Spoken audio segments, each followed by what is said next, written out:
Welcome back to In the Garden. I'm here with Brandon from Grange Co-op, and today we're talking about getting that soil ready before the fall season gets here. But Brandon, what are some of the important things that we need to understand when getting our gardens ready, especially during the fall season? Yeah, so you want to get it done ahead of time. You don't want to be doing this last minute because you're just going to go out there and overexert yourself.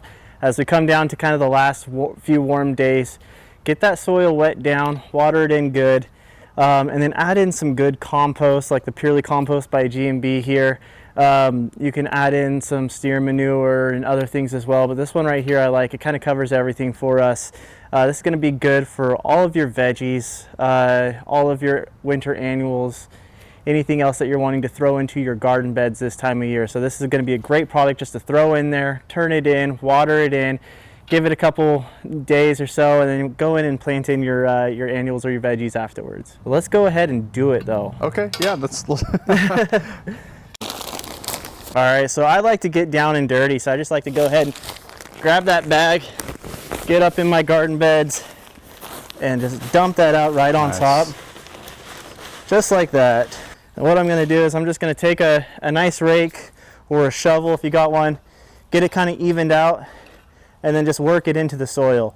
And once you got it, get that all smoothed out and cleaned up a little bit, go ahead and give it another wet down with the hose and keep that soil hydrated. You don't want that soil to dry out before you go ahead and plant your fall veggies or fall annuals.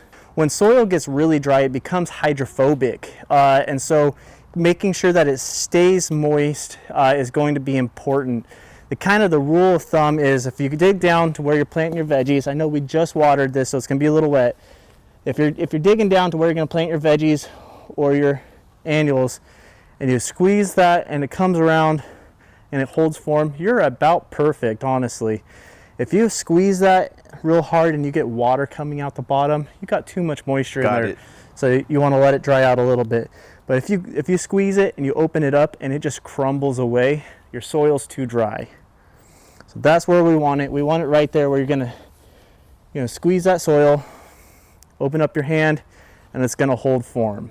All right, well, some good tips there, Brandon, for people who want to prep their garden before fall arrives, which is pretty soon. I know we're getting a break from all this heat. So thank you, Brandon, for joining me today on In the Garden. If you want to ask more questions or get more details about how to prepare your garden for this fall season, you can go to a Grange Co-op and talk to an expert such as Brandon himself, or go to our website, ktrv.com.